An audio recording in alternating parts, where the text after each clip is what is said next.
Shalom saudara, bertemu kembali dalam program ayat-ayat emas firman Tuhan yang akan memberkati saudara dan menjadi jawaban atas segala pergumulan kehidupan saudara.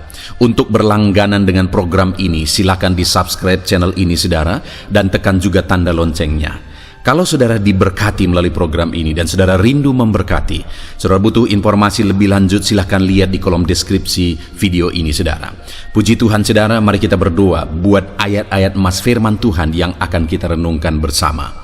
Bapa di sorga, saat ini Tuhan, kami bersyukur buat waktu yang Tuhan beri kembali bagi kami, untuk kami bersama-sama bisa merenungkan firman Tuhan. Hari ini Tuhan, kembali berkati setiap anak-anak-Mu melalui ayat-ayat emas firman-Mu yang akan meneguhkan kami, yang akan menjadi jawaban atas segala pergumulan kehidupan kami. Kami siapkan hati kami untuk merenungkan firman Tuhan, dan Engkau mengurapi hamba dalam menyampaikan firman-Mu ya Bapa. Kami renungkan firman Tuhan dalam nama Tuhan Yesus Kristus. Haleluya. Amin. Saudara, di dalam video ini kembali saudara akan diberkati melalui ayat-ayat emas firman Tuhan tentang pertolongan Tuhan, di mana melalui ayat-ayat emas ini iman saudara akan dibangkitkan dan diteguhkan oleh Tuhan. Berbicara tentang pertolongan Tuhan saudara, setiap kita merindukan pertolongan Tuhan, setiap kita membutuhkan pertolongan Tuhan. Bahkan mungkin ada saudara yang saat ini sedang menghadapi satu situasi di mana saudara membutuhkan pertolongan Tuhan atas kehidupan saudara. Ada satu situasi yang tidak ada orang yang sanggup menolong saudara, tidak ada orang yang sanggup memahami saudara. Dan dalam situasi yang demikian hanya Tuhan yang sanggup menolong kehidupan saudara. Dan memang Tuhan adalah penolong dalam kehidupan kita saudara. Itu yang saya rindu kita renungkan bersama. Bagaimana kita menjalani hidup kita supaya kita mengalami pertolongan Tuhan, dan apa yang perlu kita pahami tentang pertolongan Tuhan di dalam perjalanan kehidupan kita. Puji Tuhan saudara, adapun beberapa ayat emas firman Tuhan tentang pertolongan Tuhan dalam kehidupan kita adalah sebagai berikut. Yang pertama dari Yesaya 41 ayat 10. Demikian firman Tuhan. Janganlah takut, sebab aku menyertai engkau. Janganlah bimbang, sebab aku ini Allahmu. Aku akan meneguhkan, bahkan akan menolong engkau. Aku akan memegang engkau dengan tangan kananku yang membawa kemenangan. Saudara, di dalam teks firman Tuhan ini, Allah menegaskan bahwa Dialah penolong yang membawa kepada kemenangan. Apapun situasi hidup kita, apapun keadaan kehidupan kita, Dia adalah penolong yang akan membawa kita kepada kemenangan. Bagaimanapun kisah kehidupan saudara hari ini, seberapa berat pun beban saudara, seberapa sulit pun kehidupan saudara, ketahuilah bahwa Allah itu adalah penolong bagi saudara, dan Dia penolong yang akan memberi kemenangan bagi saudara dalam segala pergumulan saudara. Itu sebabnya saudara, Dia berkata jangan takut, karena Dia penolong kita yang akan memberi kita kemenangan. Kenapa kita tidak perlu takut saudara? Karena dikatakan, sebab aku menyertai engkau. Dia penolong yang menyertai kita. Dia bukan penolong yang melihat dari jauh saudara, tetapi Dia penolong yang memberi kemenangan karena Dia menyertai kita. Kalau Allah yang menyertai kita, apa yang perlu kita takutkan? Kalau Allah yang menyertai kehidupan kita, mengapa kita harus takut?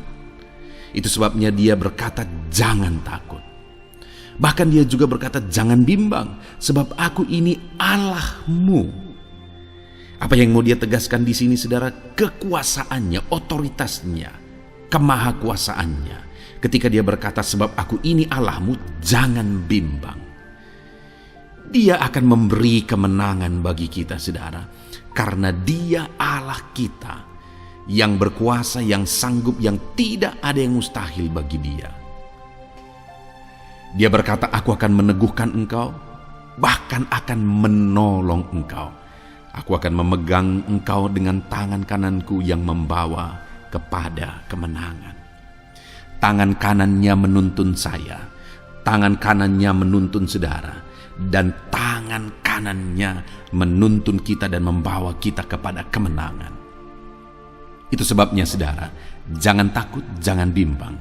Ada Allah yang menolong kita, ada Allah yang menyertai kita, ada Allah yang memegang tangan kanan kita, dan Dia akan menuntun kita kepada kemenangan demi kemenangan. Bagaimanapun situasi kehidupan saudara saat ini, ketahuilah bahwa ada Tuhan yang siap menolong kehidupan saudara.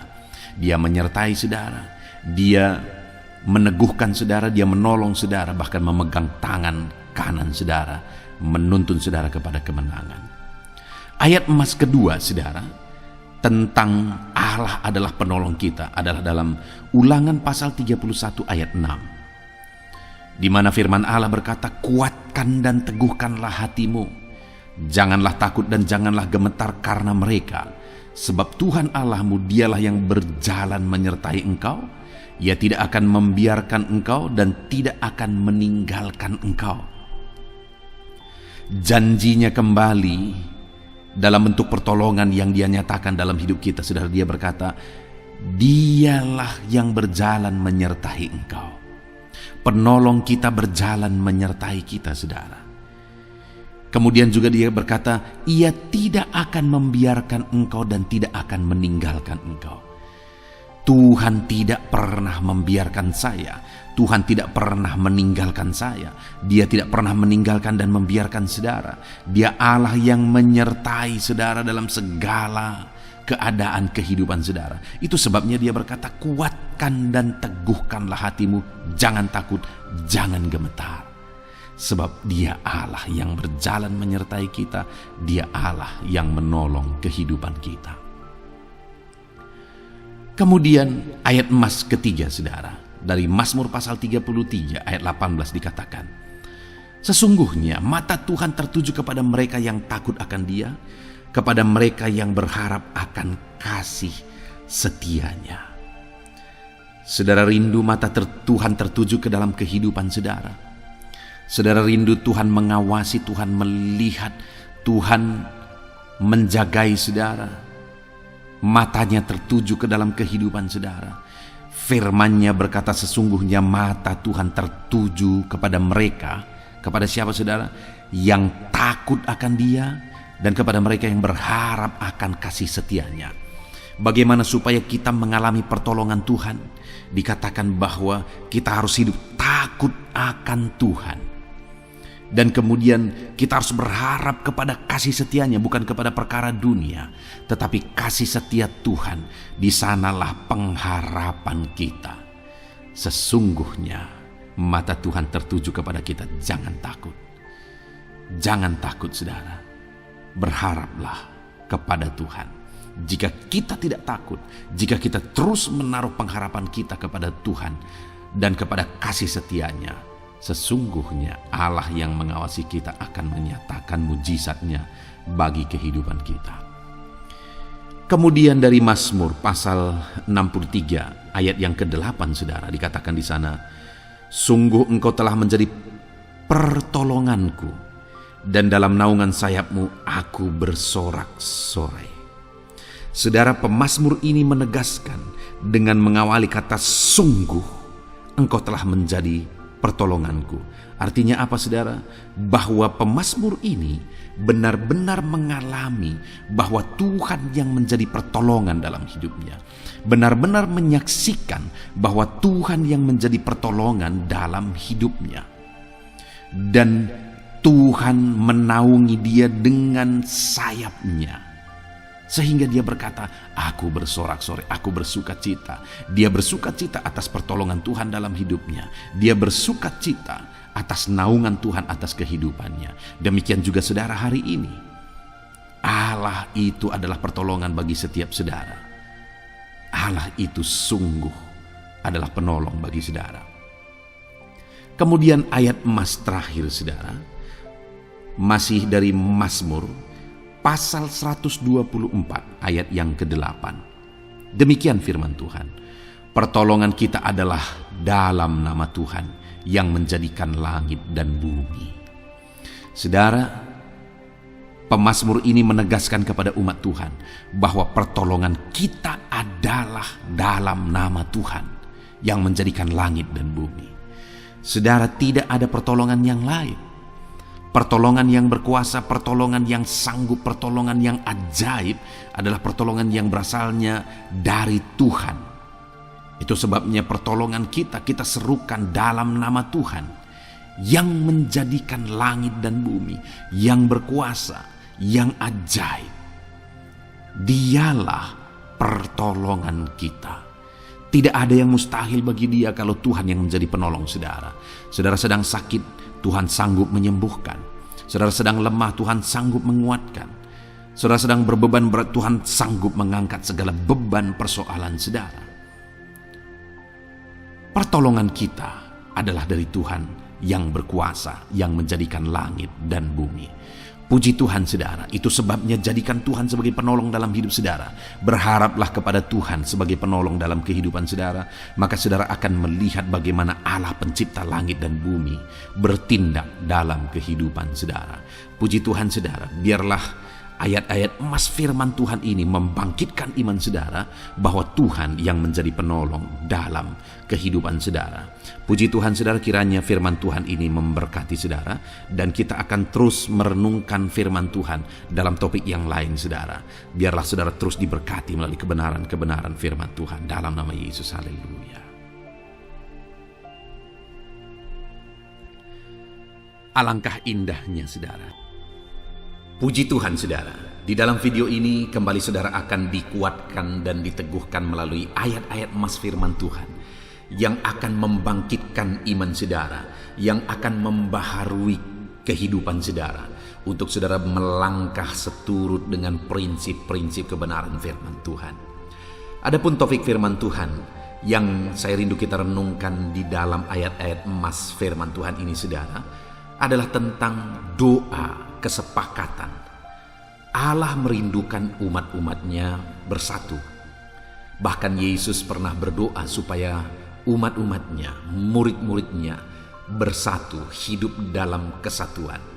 Dan kalau berbicara tentang doa yang dinaikkan dalam kesatuan hati, doa yang dinaikkan dalam kesepakatan adalah doa yang berkuasa.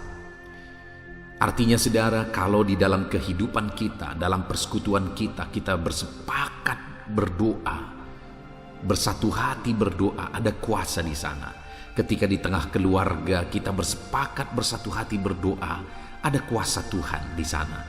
Di tengah-tengah persekutuan gereja kita, saudara, kita bersepakat bersatu hati berdoa, ada kuasa Tuhan yang akan dinyatakan di sana. Saya percaya saudara rindu supaya mengalami kuasa doa, dan sebenarnya kuasa itu akan dinyatakan dalam kehidupan saudara ketika saudara bisa bersepakat antara keluarga, teman persekutuan, dan sebagainya. Nah, itu sebabnya mari kita terus renungkan ayat-ayat emas firman Tuhan ini saudara. Adapun beberapa ayat emas firman Tuhan tentang kuasa doa kesepakatan adalah sebagai berikut. Yang pertama dalam Matius pasal 18 ayat 19 sampai 20, di mana di sana dikatakan, "Dan lagi aku berkata kepadamu, jika 2 orang daripadamu di dunia ini sepakat meminta apapun juga, permintaan mereka itu akan dikabulkan oleh Bapakku yang di sorga. Sebab di mana ada 2-3 orang berkumpul dalam namaku, di situ aku ada di tengah-tengah mereka." Saudara, ada beberapa hal yang ditegaskan melalui ayat emas firman Tuhan ini. Di mana yang pertama dikatakan, sebab di mana 2 atau 3 orang berkumpul dalam namaku, di situ aku ada di tengah-tengah mereka. Jadi ketika ada umat-umat Tuhan yang berkumpul dalam nama Tuhan. Karena saudara, kenapa ditegaskan dalam nama Tuhan? Begitu banyak persekutuan, begitu banyak perkumpulan bukan lagi dalam nama Tuhan, tapi begitu banyak kepentingan yang mempengaruhi itu. Kenapa perkumpulan dibuat? Karena ada tujuan tertentu. Kenapa kadang-kadang satu persekutuan dibuat? Karena ingin mengincar hal-hal tertentu dan sebagainya. Yang hal-hal demikian yakinlah Tuhan tidak akan campur tangan di tengah-tengah persekutuan yang demikian. Tapi di sini dikatakan bahwa di mana ada 2-3 orang berkumpul dalam namaku. Jadi persekutuan itu, perkumpulan itu dilaksanakan dengan dasar dalam nama Yesus. Nah, ketika itu dilakukan, maka firman Allah berkata, di situ aku ada di tengah-tengah mereka. Ketika doa persekutuan dinaikkan kepada Tuhan, ketika ada persekutuan dilaksanakan dalam nama Tuhan Yesus, maka firman Allah menjamin dia hadir, dia ada di tengah-tengah mereka. Saudara, kalau dalam persekutuan kita Tuhan hadir, dalam doa-doa kita Tuhan hadir, bukankah perkara besar akan terjadi di sana? Bukankah perkara-perkara yang ajaib akan terjadi di sana? Dan perhatikan dan lihatlah, firman Allah menegaskan bahwa jika kita bersekutu dalam nama Yesus, berkumpul dalam nama Yesus, di sana dia hadir. Dan kemudian di ayat 19-nya saudara, di sana dikatakan, dan lagi aku berkata kepadamu, jika 2 orang daripadamu di dunia ini sepakat meminta apapun juga, permintaan mereka itu akan dikabulkan oleh Bapa-Ku yang di sorga.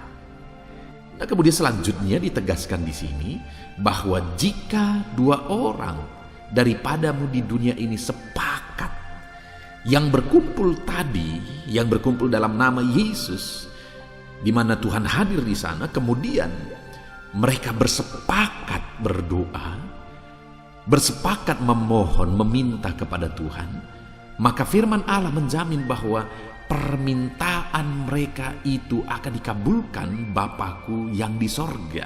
Itu jaminan Tuhan Yesus, bahwa doa yang dinaikkan dengan dasar dalam nama Yesus, dan doa yang dinaikkan dalam kesepakatan, dalam kesatuan hati, maka firman Allah menegaskan permintaan mereka itu akan dikabulkan. Nah, jadi saat ini saudara, mari belajar, mari kita menerapkan firman Tuhan ini di tengah keluarga kita. Suami istri, mari belajar bersepakat, biasakan berdoa bersepakat bersama dalam nama Tuhan Yesus. Maka doa-doa saudara akan menjadi doa yang berkuasa. Orang tua dan anak, sanak saudara, teman persekutuan, mari berdoa bersepakat untuk memohon di hadapan Tuhan, maka Tuhan akan menjawab doa-doa kita. Selanjutnya di dalam Kisah Rasul pasal 4 ayat 31 dikatakan di sana saudara, dan ketika mereka sedang berdoa, goyanglah tempat mereka berkumpul itu, dan mereka semua penuh dengan Roh Kudus. Lalu mereka memberitakan firman Allah dengan berani.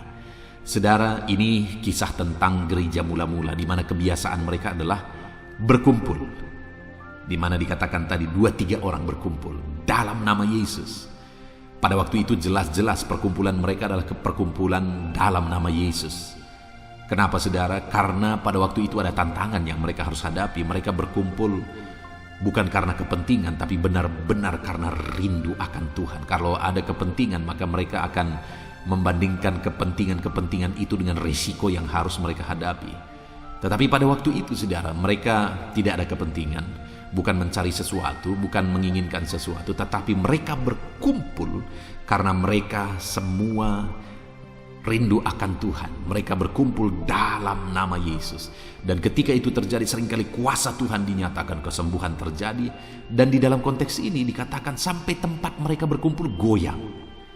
Itu menegaskan hal yang terjadi itu, melalui hal yang terjadi itu Tuhan mau menunjukkan dan menegaskan bahwa dia hadir. Seperti tadi dikatakan bahwa 2-3 orang berkumpul dalam nama Yesus, maka Tuhan hadir di tengah-tengah mereka. Dan kali ini ketika umat-umat Tuhan berkumpul, bersepakat, bersehati, pada waktu itu goyanglah tempat mereka berkumpul. Kenapa? Karena Tuhan hadir di sana. Tempat mereka berkumpul goyang itu merupakan satu bukti kehadiran Tuhan di sana. Jadi saudara, belajarlah bersepakat, belajarlah berdoa bersatu hati, dan Tuhan hadir dalam kehidupan saudara. Lalu kemudian ayat emas selanjutnya, Kisah Rasul pasal 2 ayat 42 sampai 43. Demikian firman Tuhan. Mereka bertekun dalam pengajaran rasul-rasul dan dalam persekutuan, dan mereka selalu berkumpul untuk memecahkan roti dan berdoa. Lihat saudara, dikatakan di sini mereka bertekun dalam pengajaran rasul-rasul dan dalam persekutuan, dan mereka selalu berkumpul untuk memecahkan roti dan berdoa. Kembali, kenapa tadi ketika mereka berkumpul kuasa Tuhan dahsyat bekerja di sana sampai tempat mereka berkumpul itu goyang saudara? Karena mereka ini umat-umat Tuhan, murid-murid Tuhan pada waktu itu, mereka bertekun dalam persekutuan. Jadi mereka ada ketekunan dalam berkumpul bersama. Jadi perkumpulan yang dikatakan tadi berkumpul dalam namaku, di situ Tuhan hadir, itu persekutuan bukan hanya musim-musiman saudara, tetapi persekutuan yang sudah menjadi kebiasaan hidup, yang sudah menjadi kerinduan. Contohnya di tengah keluarga, suami istri sudah biasa bersekutu, bersepakat bersama, bergandengan, bertangan bersama untuk berdoa kepada Tuhan. Itu yang terjadi di gereja mula-mula. Mereka bertekun, bersekutu, mereka bertekun dalam pengajaran rasul-rasul, dan mereka selalu berkumpul memecahkan roti dan berdoa. Jadi mereka biasa berdoa, selalu berkumpul berdoa. Makanya kuasa-kuasa Tuhan seringkali, mujizat-mujizat Tuhan seringkali dinyatakan di tengah mereka. Mari kita belajar dari gereja mula-mula yang biasa bersekutu dan berkumpul saudara. Lalu kemudian Lukas 1 ayat 13 dikatakan di sana, tetapi malaikat itu berkata kepadanya, jangan takut hai Zakaria, sebab doamu telah dikabulkan, dan Elisabet istrimu akan melahirkan seorang anak laki-laki bagimu, dan haruslah engkau menamai dia Yohanes. Saudara, di ayat emas ini, berikutnya ini adalah kisah tentang kelahiran Yohanes Pembaptis, di mana orang tuanya adalah Zakaria dan Elisabet. Elisabet ini mandul, dan sampai masa tua mereka belum mempunyai anak. Tetapi saudara, mereka masih berdoa. Kalau saudara baca konteksnya itu di dalam Lukas itu saudara akan melihat bahwa mereka masih berdoa sekalipun sudah sangat mustahil. Dan doa yang dinaikkan oleh mereka itu adalah doa kesepakatan suami istri. Kalau dilihat di dalam bahasa aslinya, dalam bahasa Yunaninya, maka di sana yang ditegaskan mereka saling menguatkan hidup berdasarkan firman Tuhan. Mereka saling menguatkan untuk tetap bersekutu, berdoa, bersepakat berdoa. Saudara, itu yang menjadi dasar pada akhirnya di masa tua mereka lahirlah seorang yang sangat besar, yang luar biasa, yaitu Yohanes Pembaptis. Jawaban doa Tuhan itu bagi mereka dahsyat dan luar biasa. Dan itu terjadi kenapa saudara? Karena ada suami istri yang sepakat berdoa. Ada suami istri yang bersatu hati berdoa sekalipun sudah sangat mustahil. Mereka masih terus berdoa.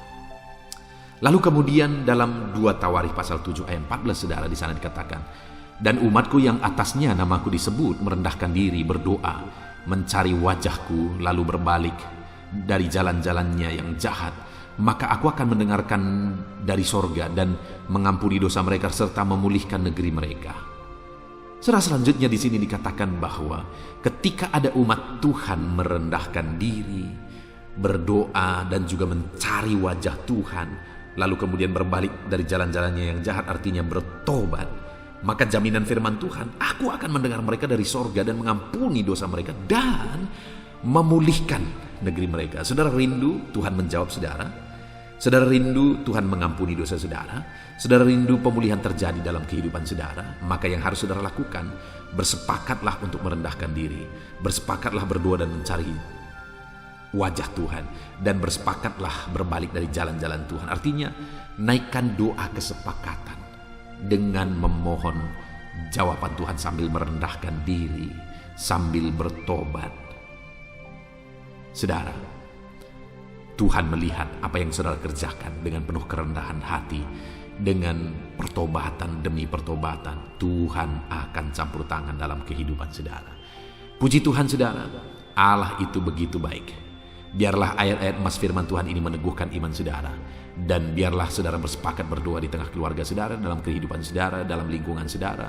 Bersepakat berdoa dan biarlah janji-janji firman Tuhan digenapi dalam hidup saudara. Puji Tuhan saudara, biarlah firman Tuhan ini membangkitkan iman saudara. Dan teruslah dengarkan ayat-ayat emas firman Tuhan dengan topik yang lain selanjutnya di dalam video ini saudara. Terus dengarkan firman Tuhan dalam nama Yesus. Haleluya.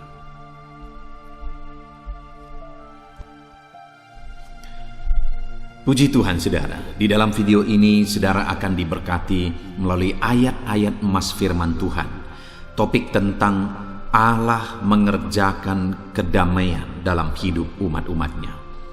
Saudara, berbicara tentang kedamaian, setiap kita pasti merindukan kedamaian di dalam hidup kita. Kenapa orang bekerja keras? Kenapa orang berkarir? Kenapa orang mengejar sesuatu?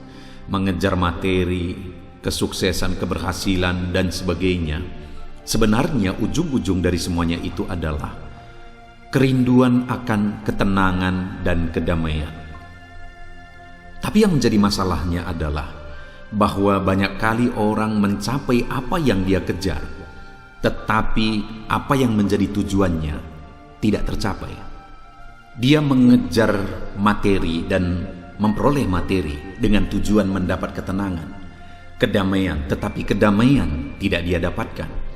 Dia mengejar keberhasilan, kesuksesan demi mendapatkan ketenangan dan kedamaian, tetapi kedamaian tidak didapatkan.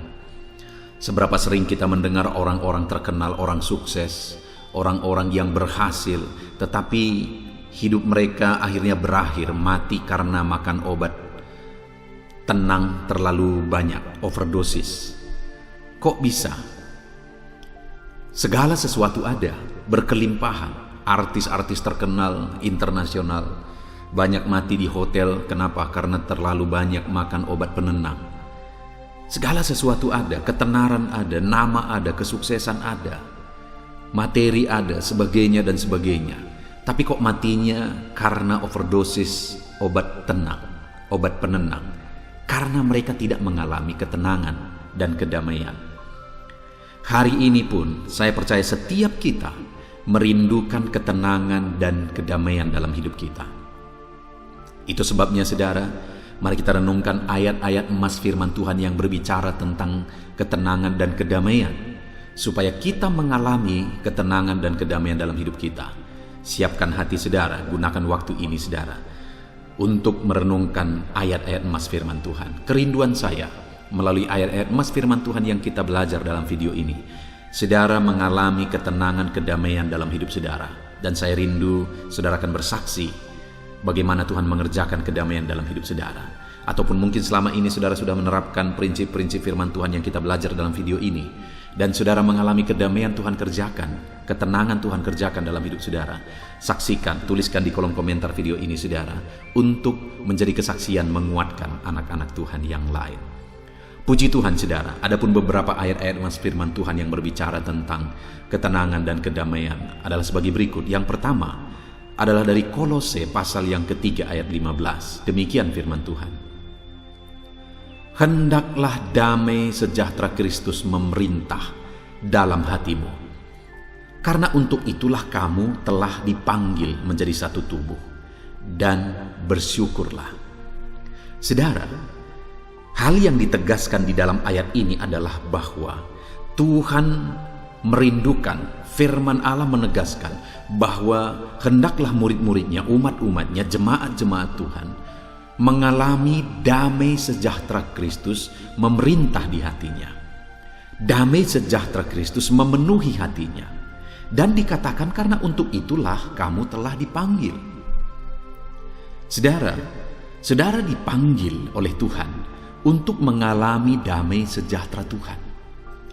Saudara dipanggil bukan untuk menjadi orang kaya. Saudara dipanggil bukan untuk menjadi orang terkenal, menjadi orang hebat, dan sebagainya dan sebagainya. Saudara dipanggil untuk mengalami damai sejahtera Tuhan. Kalau keberhasilan, kesuksesan, materi dan sebagainya, itu bonus yang Tuhan beri. Saudara dipanggil bukan untuk itu, Tetapi saudara dipanggil untuk mengalami damai sejahtera Tuhan, supaya damai sejahtera itu saudara beritakan kepada orang lain. Karena Tuhan telah mengerjakan damai itu, karena Tuhan mengangkat dan menghapuskan dosamu, dan damai Kristus memerintah di hatimu. Dan Tuhan rindu saudara bisa jadi terang bagi orang lain, di mana damai sejahtera Kristus memerintah di hati saudara, dan orang lain pun akan mengalami damai Kristus. Jadi kita dipanggil untuk mengalami damai Kristus, supaya damai sejahteranya memerintah memenuhi hati kita. Dan dikatakan, dan bersyukurlah. Jadi saudara, kita diajak untuk bersyukur ketika damai sejahtera Tuhan memerintah di hati kita. Artinya saudara, bahwa biarlah damai sejahtera itu merupakan sesuatu yang penting dalam hidup kita, melebihi daripada semua hal yang lain. Jangan sampai demi mengejar hal yang lain, damai sejahtera itu hilang dari dalam hidup kita. Bersyukurlah hari ini. Kalau sekalipun saudara hidup sederhana, hidup pas-pasan, ada masalah, ada tantangan dan sebagainya, namun damai Tuhan memerintah di hati saudara. Bersyukurlah, karena Tuhan yang akan memberi jalan keluar bagi setiap saudara. Ayat mas kedua saudara, tentang damai sejahtera Allah yang memerintah dalam hidup kita adalah dari Filipi pasal 4 ayat 6-7. Demikian firman Tuhan. Janganlah hendaknya kamu khawatir tentang apapun juga, tetapi nyatakanlah dalam segala hal keinginanmu kepada Allah dalam doa dan permohonan dengan ucapan syukur. Damai sejahtera Allah yang melampaui segala akal akan memelihara hati dan pikiranmu dalam Kristus Yesus. Di sini dikatakan saudara bahwa damai sejahtera Allah itu melampaui segala akal. Damai sejahtera Allah itu lebih dari apa yang kita pikirkan, melampaui intelijensi kita, melampaui daya berpikir kita. Artinya apa saudara? Bahwa damai sejahtera Allah yang memerintah itu, sekalipun ada masalah, tantangan, persoalan di sana, damai sejahtera Allah bisa bekerja di sana. Kalau berdasarkan logika saudara, bahwa jika ada masalah, damai sejahtera hilang. Jika ada persoalan, kekurangan dan sebagainya, damai sejahtera tidak ada.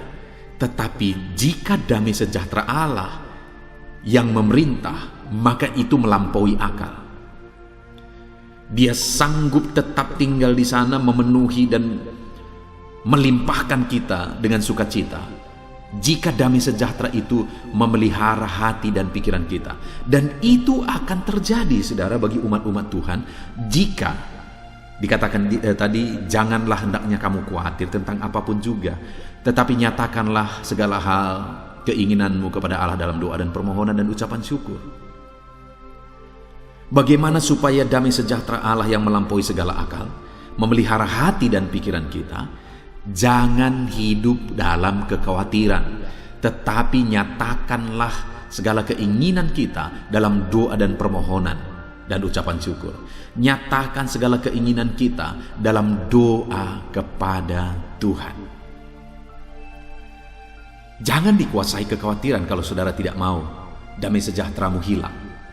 Tetapi kalau memang ada masalah, persoalan, tantangan, keperluan, kebutuhan dan sebagainya, jangan khawatir, tetapi nyatakan itu kepada Allah dalam doa dan permohonan. Karena Yesus juga pernah berkata, adakah satu hasta saja yang bisa bertambah melalui kekhawatiranmu? Yesus menegaskan itu saudara untuk menyatakan bahwa tidak ada yang tambah dari kekhawatiran yang kurang banyak. Kesehatan, imun dan sebagainya bisa berkurang. Itu sebabnya jangan dikuasai oleh kekhawatiran. Nyatakan segala hal dalam doa dan permohonan kepada Allah. Ayat emas selanjutnya saudara, tentang damai sejahtera Allah memenuhi hati kita adalah dari Yohanes pasal 14 ayat 27. Demikian firman Tuhan. Damai sejahtera kutinggalkan bagimu, damai sejahteraku kuberikan kepadamu, dan apa yang kuberikan tidak seperti yang diberikan oleh dunia kepadamu. Janganlah gelisah dan gentar hatimu.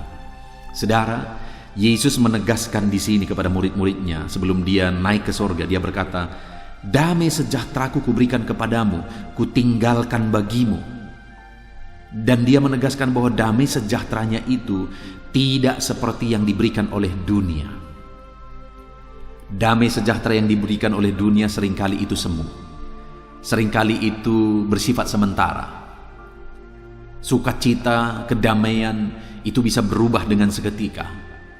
Tetapi damai sejahtera Kristus yang Dia beri bagi kita, itu damai sejahtera yang bertahan sampai kepada kekekalan. Jadi saudara, jika saudara sudah mengalami damai sejahtera Kristus dalam hati saudara, hargai itu. Hargai damai sejahtera Tuhan yang memenuhi hati saudara. Jangan pernah gantikan dan tukarkan damai sejahtera Tuhan dengan apapun. Hargai itu di dalam kehidupan saudara. Ayat mas selanjutnya saudara, tentang damai sejahtera Kristus yang memerintah dalam hati kita adalah dari Ibrani pasal 12 ayat yang ke-11. Demikian firman Tuhan. Memang tiap-tiap ganjaran pada waktu ia diberikan tidak mendatangkan sukacita tetapi duka cita. Tetapi kemudian ia menghasilkan buah kebenaran dan yang memberikan damai kepada mereka yang dilatih olehnya. Saudara, hal yang ditegaskan di sini adalah hal yang sangat berharga untuk kita pahami. Adalah di mana jika kita menerima ganjaran, ya memang ganjaran waktu diberi, waktu kita mengalaminya tidak mendatangkan sukacita tetapi duka cita. Ada teguran, ada proses, ada ganjaran yang kita terima atas kesalahan kita. Saat kita mengalaminya, itu tidak mendatangkan sukacita, tetapi duka cita kata firman Tuhan. Tetapi jika kita siap diproses, kita siap menerima ganjaran untuk lebih baik, maka firman Allah menegaskan, kemudian ia menghasilkan buah kebenaran yang memberikan damai sejahtera kepada mereka yang dilatih olehnya. Jika kita siap diproses, kita siap dilatih, kita siap menerima ganjaran akibat, dan kemudian berproses menjadi lebih baik ketika masih ada kesalahan di sana sini dalam kehidupan kita, maka kita akan mengalami damai sejahtera. Akan muncul, akan tumbuh damai sejahtera dalam hidup kita ketika kita siap diproses oleh Tuhan. Ayat mas selanjutnya saudara adalah Yesaya pasal 26 ayat 2 sampai ayat yang ketiga, di mana ayat ini berbicara tentang damai sejahtera Tuhan. Dikatakan, bukalah pintu-pintu gerbang supaya masuk bangsa yang benar dan yang tetap setia, yang hatinya teguh kujagai dengan damai sejahtera, sebab kepadamulah ia percaya. Saudara, di sini dikatakan bahwa Tuhan menjaga hati umatnya dengan damai sejahtera. Tuhan menjagai, Tuhan memelihara hati umat-umatnya dengan damai sejahtera. Tuhan rindu hati saya, Tuhan rindu hati saudara dipenuhi oleh damai sejahtera. Dan dikatakan di sini, umat yang bagaimana yang akan mengalami damai sejahtera saudara? Dikatakan tadi, bukalah pintu gerbang supaya masuk bangsa yang benar dan yang tetap setia. Orang yang akan mengalami damai sejahtera Tuhan adalah orang yang hidup dalam kebenaran. Orang yang menjalani hidup benar. Tapi dia hidup menjalani hidupnya dalam kebenaran bukan hanya dalam jangka waktu tertentu. Tetapi dikatakan bangsa yang hidup benar dan tetap setia. Dia hidup benar dan tetap setia. Itulah yang akan mengalami damai sejahtera Tuhan. Bahkan dikatakan, sebab kepadamulah ia percaya dan juga tetap percaya apapun kondisinya.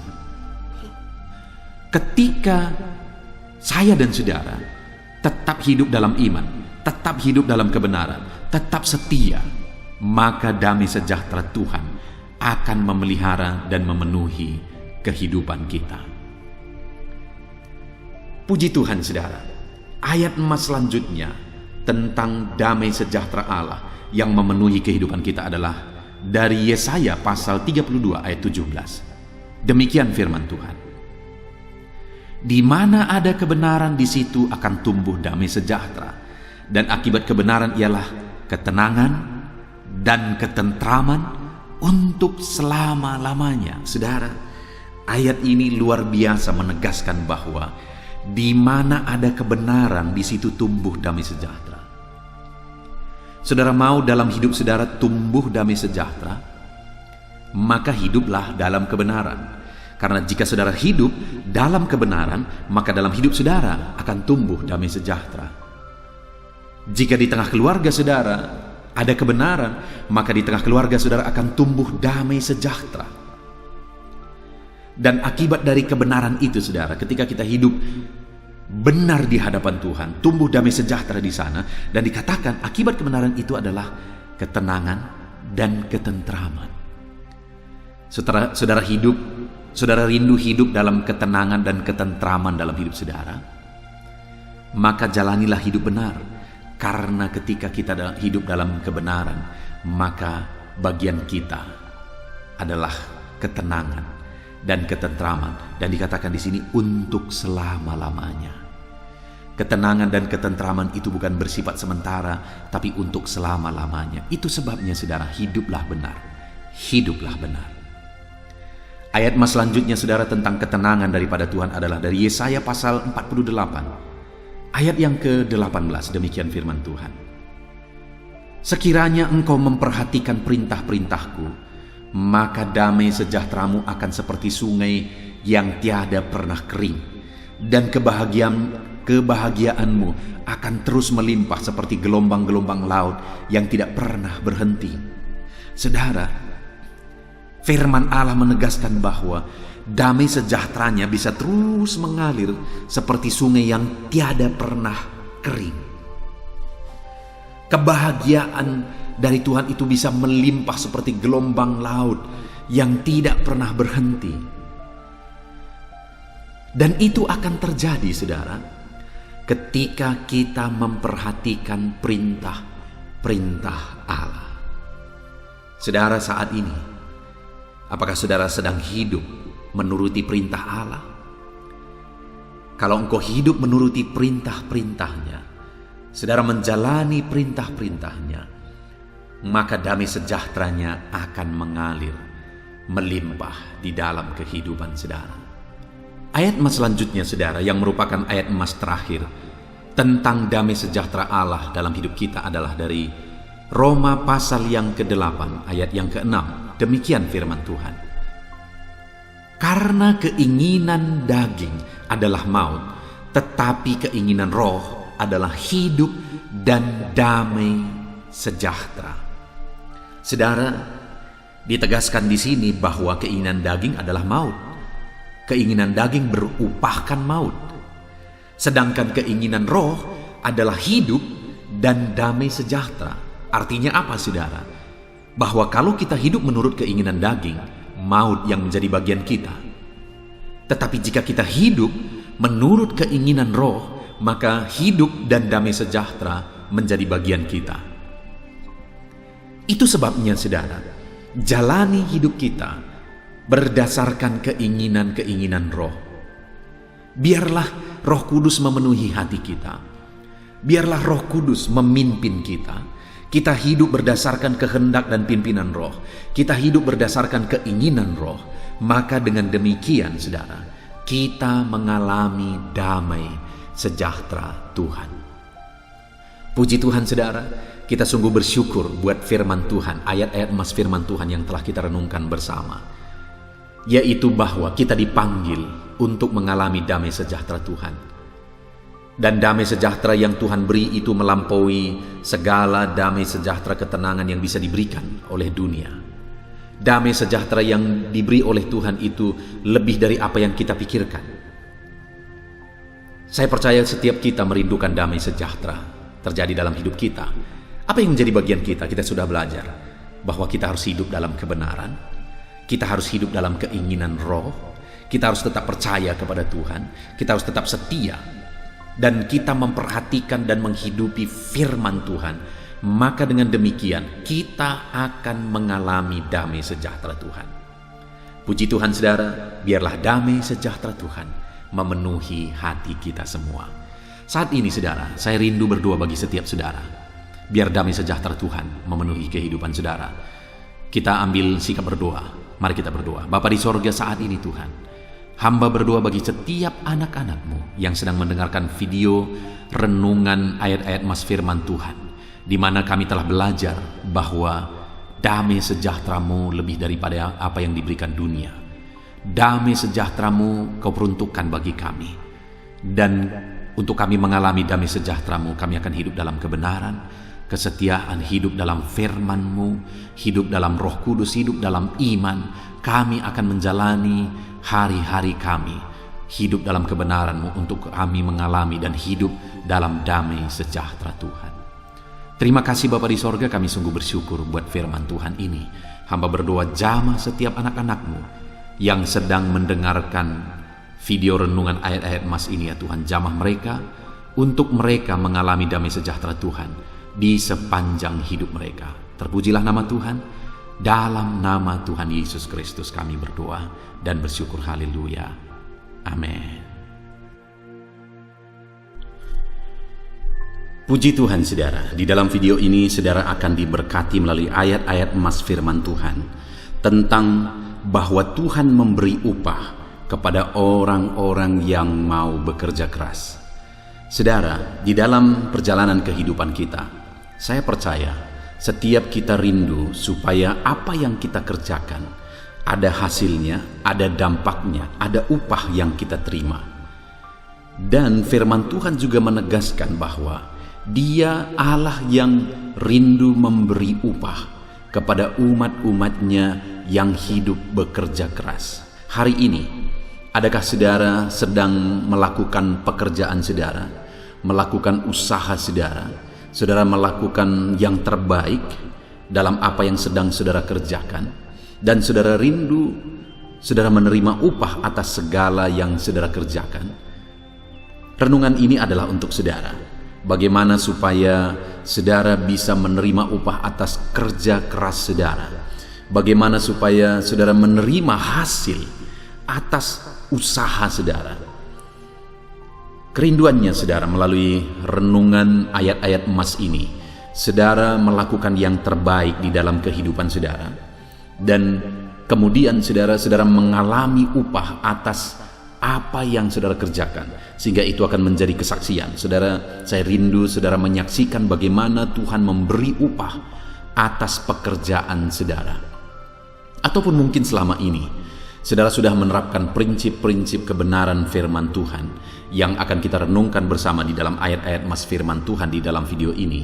Dan kemudian saudara menerima berkat Tuhan, menerima upah yang luar biasa daripada Tuhan.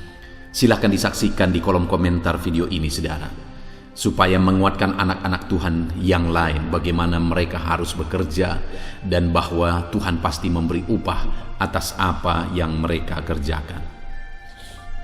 Puji Tuhan saudara, adapun beberapa ayat emas firman Tuhan yang akan kita renungkan bersama tentang ada upah yang Tuhan beri bagi orang yang bekerja keras adalah sebagai berikut. Yang pertama, dari Amsal pasal 10 ayat 16, demikian firman Tuhan. Upah pekerjaan orang benar membawa kepada kehidupan, penghasilan orang fasik membawa kepada dosa. Saudara, di dalam hidup ini berlaku secara umum. Mau dia orang benar, mau dia anak Tuhan, mau dia orang Kristen, mau dia orang jahat, mau dia orang fasik, orang yang tidak takut Tuhan, semuanya ketika bekerja ada hasil yang akan mereka peroleh. Ada upah, ada hasil yang mereka terima atas apa yang dikerjakan. Artinya itu berlaku secara umum, karena Tuhan memberi waktu yang sama 24 jam, dan Tuhan memberi matahari yang sama, Tuhan memberi segala sesuatunya sama kepada setiap manusia, dan atas usaha mereka juga Tuhan memberi kesempatan yang sama. Tetapi di sini yang perlu kita renungkan saudara, bahwa firman Tuhan ini berkata, upah pekerjaan orang benar membawa kepada kehidupan, penghasilan orang fasik membawa kepada dosa. Bahwa kalau kita hidup benar dan apa yang kita kerjakan juga berdasarkan kebenaran, Artinya standar kita adalah kebenaran. Apa yang kita usahakan, itu standarnya adalah kebenaran. Kalau melanggar kebenaran, melanggar firman Tuhan, kita tidak akan mau lakukan. Kita tidak akan mau bekerja cari penghasilan dari pelanggaran terhadap firman Tuhan. Dan kalau kita bekerja, berusaha, berbisnis berdasarkan kebenaran, maka firman Tuhan ini berkata bahwa upah pekerjaan kita dalam kebenaran itu membawa kepada kehidupan. Sedangkan penghasilan orang fasik membawa kepada dosa. Sekarang yang menjadi pertanyaannya, saudara, yang kita mau upah atau hasil itu atau akibat dari upah atau hasil itu? Saya percaya kita lebih mementingkan hasil dari upah itu sebenarnya.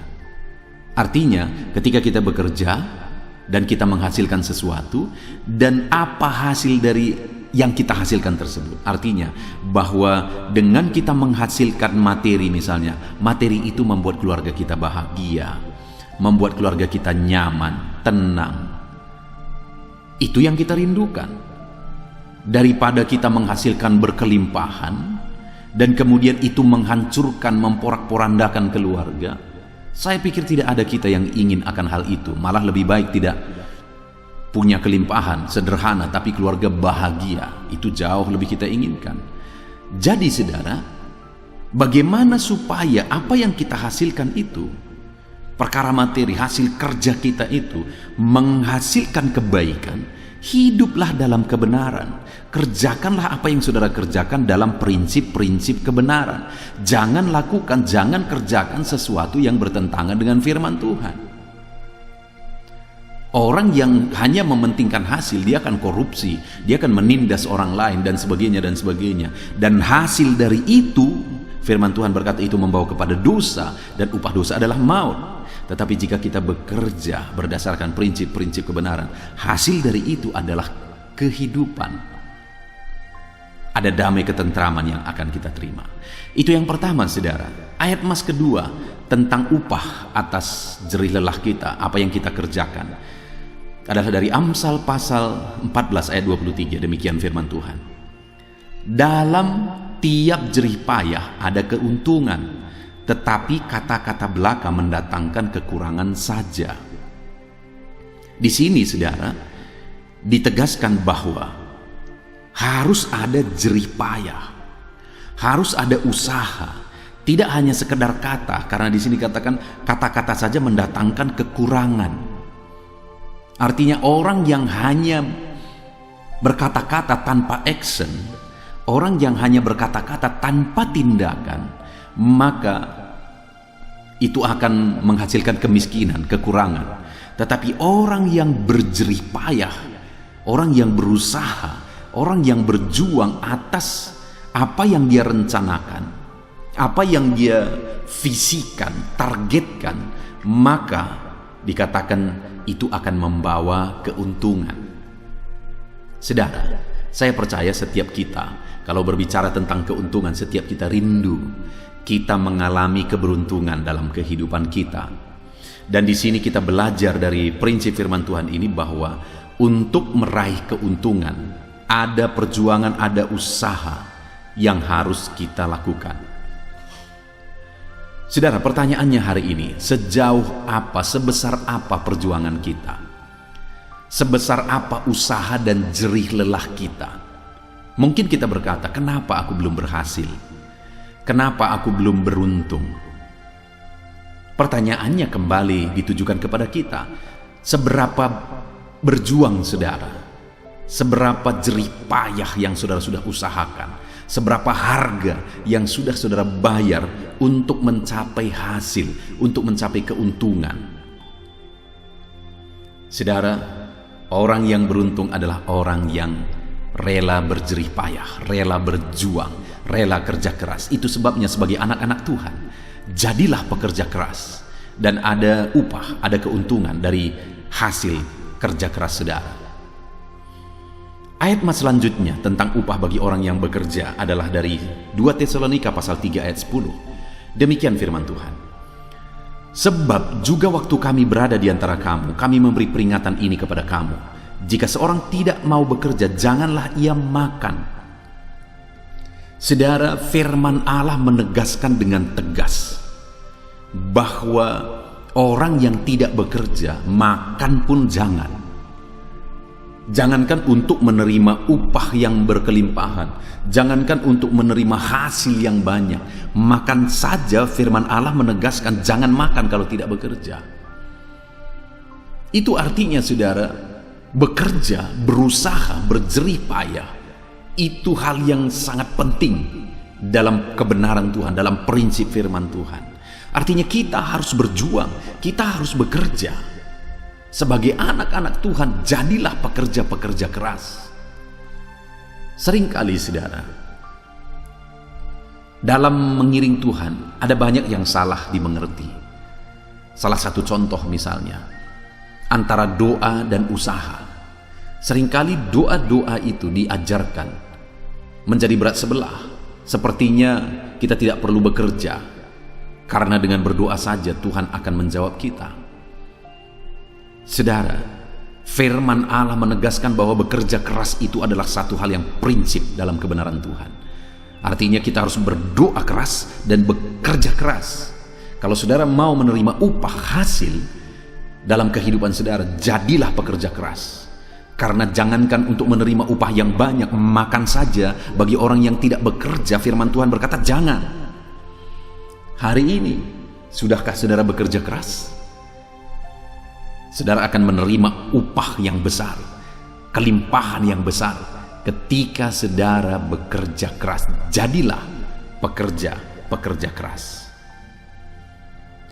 Ayat mas selanjutnya tentang upah dari kerja keras adalah dari 2 Tawarikh pasal 15 ayat 7. Demikian firman Tuhan. Tetapi kamu ini, kuatkanlah hatimu, jangan lemah semangatmu, karena ada upah bagi usahamu. Saudara, di dalam konteks ini ditegaskan bahwa akan ada masa yang sukar, akan ada hari kesesakan bagi setiap bangsa-bangsa. Tetapi firman Allah memberi jaminan bagi umat-umatnya bahwa jika umatnya berusaha, sekalipun situasi sulit, jika umat-umatnya berjuang, bekerja keras, sekalipun kondisi berat dan kondisi sulit, firman Allah berkata bahwa ada upah bagi usahamu. Jadi jangan lemah karena situasi, kuatkan hatimu, jangan lemah semangatmu. Saudara, hari ini di situasi pandemi ini, saudara, begitu banyak orang mengeluh. Ya, karena sangat wajar, karena memang situasi ini sangat berat. Tetapi firman ini cocok bagi kita dalam kondisi ini, saudara. Bahwa sekalipun situasi ini berat, kalau saudara tidak putus asa, kalau saudara tetap bekerja, berjuang, bekerja keras, kreatif, inovatif, maka dengar saudara, saudara akan terima upah. Di masa pandemi ini pun saudara bisa berkelimpahan, diberkati oleh Tuhan berkelimpahan. Di masa pandemi ini saudara bisa menerima berkat Tuhan lebih daripada sebelum pandemi ini. Apakah itu bisa? Sangat bisa, saudara. Apakah itu ada? Sangat banyak anak Tuhan yang mengalami hal seperti itu. Kenapa? Karena firman Tuhan sudah menjamin bahwa sekalipun situasinya buruk, situasinya sulit, situasinya sangat berat secara umum, tapi firman Allah berkata, kuatkan dan teguhkan hatimu, jangan lemah semangatmu karena situasi itu. Karena kalau kamu berusaha, kamu berjuang, ada upah dari usaha dan perjuanganmu. Hasil tidak pernah membohongi usaha. Itu yang sering didengar, saudara. Bukan situasi yang menentukan. Usaha dan perjuangan kita dihitung, dihargai oleh Tuhan, dan ada upah atas perjuangan kita.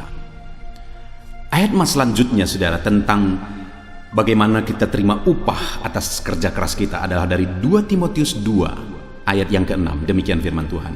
Seorang petani yang bekerja keras haruslah yang pertama menikmati hasil usahanya. Saudara, di sini ditegaskan bahwa seorang petani yang bekerja keras haruslah yang pertama menikmati hasil usahanya. Jadi ada hasil usaha yang akan diterima oleh petani yang bekerja keras. Jadi hal yang ditegaskan di sini, saudara, bahwa ada hasil usaha Dan hasil usaha itu diterima oleh orang yang bekerja keras. Saudara, sebagai anak-anak Tuhan, kita tidak hanya bekerja. Firman Allah menuntut kita tidak cukup hanya bekerja, tetapi firman-Nya menuntut kita untuk kita jadi pekerja keras. Dan dikatakan ada hasil yang akan diterima oleh orang yang bekerja keras. Di sini dikatakan petani yang bekerja keras menerima hasil usahanya. Saudara, apapun yang saudara kerjakan, usaha saudara, saudara akan terima upah dari usaha saudara jika saudara kerjakan dengan bekerja keras. Bisnis saudara, saudara akan terima upah di tengah-tengah bisnis saudara kalau saudara bekerja keras. Apapun yang saudara kerjakan yang tidak bertentangan dengan firman Tuhan, ada upah yang akan saudara terima ketika saudara hidup bekerja keras melakukan bisnis saudara, pekerjaan saudara, apapun itu yang sesuai dengan kebenaran Tuhan, ada upah yang akan saudara terima. Ayat selanjutnya saudara tentang upah yang akan diterima oleh orang yang bekerja keras adalah dari 1 Korintus pasal 15 ayat 58. Demikian firman Tuhan. Karena itu saudara-saudara yang kekasih, berdirilah teguh, jangan goyah. Giatlah selalu dalam pekerjaan Tuhan, sebab kamu tahu bahwa dalam persekutuanmu dengan Tuhan jerih payahmu tidak sia-sia. Saudara, hal yang sangat prinsip, hal yang sangat penting untuk kita sadari di sini adalah bagaimana supaya ada hasil jerih payah kita, dan hasil dari jerih payah kita itu tidak sia-sia. Itu yang sangat penting. Hasil jerih payah kita, hasil jerih lelah kita tidak sia-sia. Bagaimana jika kita bekerja keras, saudara? Jika kita berjerih lelah dan kemudian akhirnya kita terima upah, kita terima hasil dari jerih lelah kita, tetapi hasil jerih lelah itu menjadi sia-sia, tiada guna. Untuk apa kita terima itu semua? Untuk apa kita capai? Untuk apa kita raih itu semua, saudara? Bagaimana supaya jerih lelah kita, hasil jerih lelah kita tidak sia-sia? Dikatakan di sini, giat selalu dalam pekerjaan Tuhan. Jadi selain kita bekerja keras, layani Tuhan, ingat Tuhan. Dan gunakan hasil dari kerja keras saudara itu untuk kemuliaan nama Tuhan, untuk mengembangkan pekerjaan Tuhan dan sebagainya.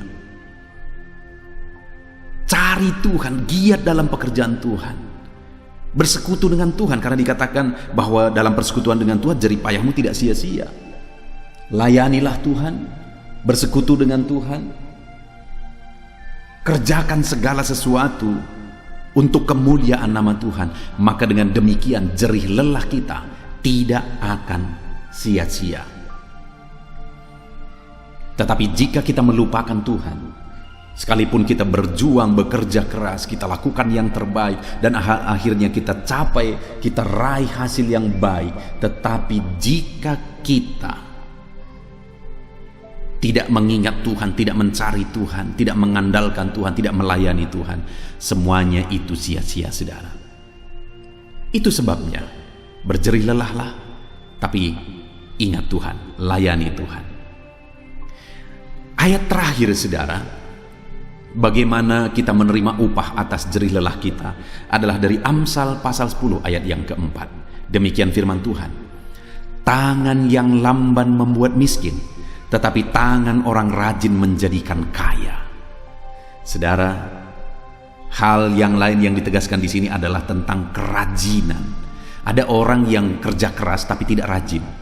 Kerja keras hanya dalam waktu-waktu tertentu. Kalau bicara rajin, saudara, itu kontinu. Artinya, saudara, dalam kehidupan ini kita perlu hidup bekerja keras dan rajin bekerja keras.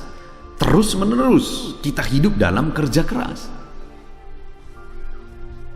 Mungkin ada orang yang berkata bahwa biarlah kita bersakit-sakit dahulu, bersenang-senang kemudian. Ya, itu prinsip yang baik.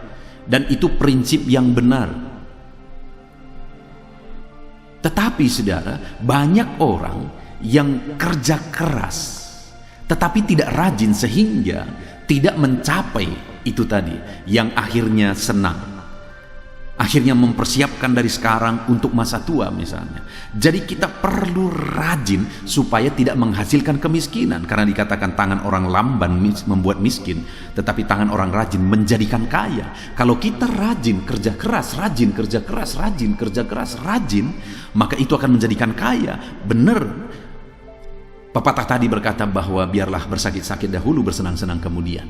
Kalau pada akhirnya kerajinan kita hari ini menjadikan kita kaya kelak, maka itu akan menjadikan kita hari ini mungkin harus bersakit-sakit terlebih dahulu supaya senang kemudian, karena tangan orang rajin menghasilkan kekayaan. Puji Tuhan saudara, kita bersyukur kita telah merenungkan beberapa ayat-ayat emas firman Tuhan tentang bagaimana kita menerima upah dari hasil kerja keras. Jadi hal yang ditegaskan dari ayat-ayat emas yang sudah kita renungkan saudara, bahwa kita perlu bekerja keras dan kita perlu melakukan semuanya dalam kebenaran, dan kita perlu rajin melakukannya. Dan hal yang sangat prinsip bahwa dalam kita bekerja keras, dalam kita berusaha, jangan lupa mencari Tuhan, jangan lupa berusaha. Biarlah kita kerja keras, biarlah kita rajin, kita lakukan dalam kebenaran dan layani Tuhan. Jangan lupa hidup bersekutu dengan Tuhan, layani Tuhan, supaya jerih lelah kita tidak sia-sia. Puji Tuhan saudara, saya percaya saudara yang mendengarkan renungan ayat-ayat emas firman Tuhan ini akan menerima upah atas jerih lelah saudara ketika saudara menerapkan prinsip-prinsip firman Tuhan. Saya rindu berdoa bagi saudara, untuk saudara mengalami upah atas jerih lelah saudara. Mari ambil sikap berdoa. Bapa di sorga, saat ini Tuhan, hamba berseru, hamba berdoa, berkati setiap anak-anak-Mu yang sedang mendengarkan renungan ayat-ayat emas firman Tuhan tentang bagaimana kami menerima hasil dari jerih lelah kami.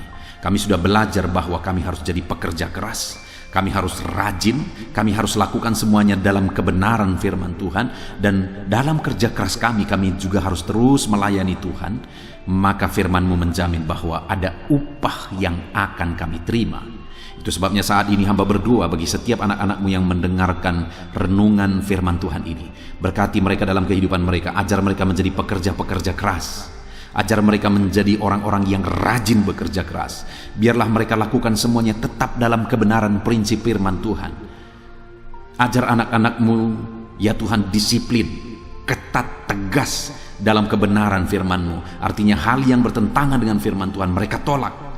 Mereka berdiri di atas dasar kebenaran firman Tuhan.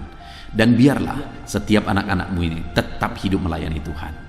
Hamba berdoa, berkati setiap anak-anak-Mu dalam usaha mereka, dalam bisnis mereka, dalam pekerjaan mereka, segala usaha jerih lelah mereka, ada upah yang mereka terima, karena mereka melakukan semuanya dengan kerja keras, rajin dalam kebenaran, dan mereka tetap layani Tuhan. Terima kasih Bapa, kami bersyukur buat firman-Mu. Dalam nama Tuhan Yesus Kristus kami berdoa. Haleluya. Amin.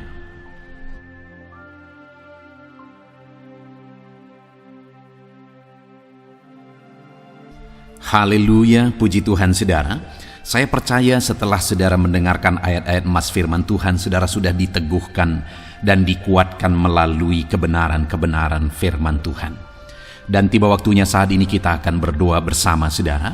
Mari kita datang kepada Tuhan dengan sikap yang benar, dengan iman yang benar. Datanglah berdoa kepada Tuhan dengan penuh ketekunan.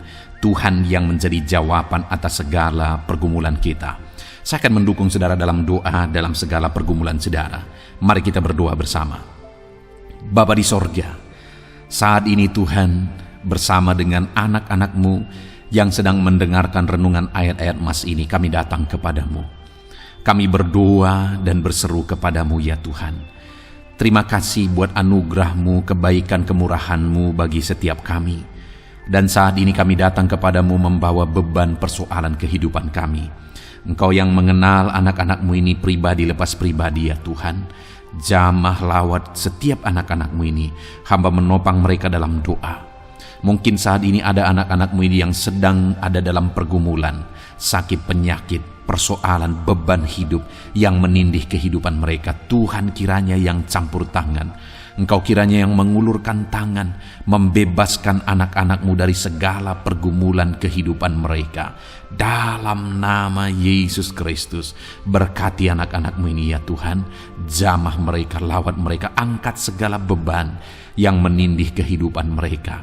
Engkau yang campur tangan jika mereka sakit ya Tuhan. Engkau yang mengerjakan kesembuhan bagi anak-anak-Mu. Engkau Allah yang sanggup menyembuhkan. Nyatakan mujizat-Mu, nyatakan perkara yang besar. Sembuhkan anak-anak-Mu dalam nama Tuhan Yesus Kristus. Haleluya, haleluya, haleluya. Bapa yang baik, saat ini hamba berdoa ya Tuhan, berkati kehidupan keluarga anak-anak-Mu. Jadikan keluarga-keluarga anak-Mu menjadi keluarga yang harmonis. Berkati mereka yang berperan sebagai istri, berkati semua istri-istri yang sedang mendengarkan renungan ini, berkati mereka menjadi istri yang diberkati Tuhan, menjadi istri yang dipakai oleh Tuhan untuk keharmonisan dan untuk berkat Tuhan mengalir di tengah keluarga mereka. Berkati para suami, jamah, berkati hidup mereka. Campur tangan-Mu dalam hidup mereka, pakai mereka untuk menjadi berkat di tengah keluarga mereka, untuk menjadi imam di tengah keluarga mereka. Semua anak-anak-Mu yang adalah anak-anak di tengah keluarga mereka, berkati mereka menjadi anak-anak yang mengasihi orang tua, anak-anak yang cinta Tuhan, anak-anak yang diberkati oleh Tuhan. Dalam nama Yesus Kristus, hamba juga berdoa bagi segala usaha pekerjaan anak-anak-Mu. Ya Tuhan, berkati segala usaha pekerjaan anak-anak-Mu, campur tangan-Mu di tengah-tengah segala usaha dan pekerjaan anak-anak-Mu. Berkati usaha pekerjaan mereka dalam nama Tuhan Yesus Kristus. Dalam nama Yesus, berkati mereka yang berbisnis, berkati ya Tuhan, dalam nama Yesus. Berkati mereka yang berdagang, berkati dalam nama Yesus. Mereka yang bertani, dalam nama Yesus. Mereka yang pegawai, PNS, semuanya Tuhan campur tangan memberkati seluruh kehidupan anak-anak-Mu, profesi mereka berkati semuanya. Bahkan kalau ada anak-anak-Mu yang sedang ada dalam situasi pengangguran, hamba berdoa Tuhan yang campur tangan bagi anak-anak-Mu ini, Tuhan yang memberi mereka jalan keluar, bukakan jalan, bukakan pekerjaan bagi mereka dalam nama Yesus. Dan berkati ya Tuhan setiap anak-anak-Mu dalam semua profesi mereka, Tuhan yang campur tangan, Tuhan yang memberkati. Dalam nama Tuhan Yesus Kristus, hamba berdoa Engkau yang memulihkan ekonomi anak-anak-Mu, bangkitkan ekonomi anak-anak-Mu. Dalam nama Yesus, curahkan berkat-Mu berlimpah dalam kehidupan anak-anak-Mu ya Tuhan. Dalam nama Tuhan Yesus Kristus. Terima kasih Bapa di sorga. Kami yakin dan percaya anugerah Tuhan, kebaikan Tuhan nyatakan dalam kehidupan anak-anak-Mu. Jika ada anak-anak-Mu ini yang saat ini sedang ada dalam pergumulan khusus, persoalan atau apapun yang mereka alami, Engkau kiranya yang menjadi jalan keluar. Engkau mengangkat segala beban persoalan dalam kehidupan anak-anak-Mu. Engkau yang memberi jalan keluar, dan Engkau yang memberkati setiap anak-anak-Mu ya Tuhan. Terima kasih Bapa, ini doa kami, ini seruan kami. Kami datang kepadamu dan hamba berdoa, berkati setiap anak-anak-Mu ini. Dalam nama Tuhan Yesus Kristus, kami sungguh bersyukur dan berdoa. Haleluya, haleluya. Amin. Puji Tuhan saudara. Saya percaya hari ini saudara sudah dikuatkan, diteguhkan oleh kebenaran firman Tuhan. Dan saudara juga sudah dikuatkan dan diteguhkan ketika saudara didoakan. Tuhan kiranya memberkati setiap saudara. Kalau saudara belum berlangganan dengan channel ini, dan saudara rindu untuk berlangganan dengan channel ini, silahkan lihat tombol subscribe di bawah video ini saudara. Kalau masih berwarna merah, silahkan ditekan dan tekan juga tanda loncengnya. Kalau saudara merasa diberkati melalui program ini, melalui channel ini, dan saudara rindu memberkati, saudara butuh informasi lebih lanjut, silakan lihat di kolom deskripsi video ini saudara. Puji Tuhan saudara, Tuhan kiranya memberkati setiap saudara dalam nama Tuhan Yesus Kristus. Haleluya. Amin.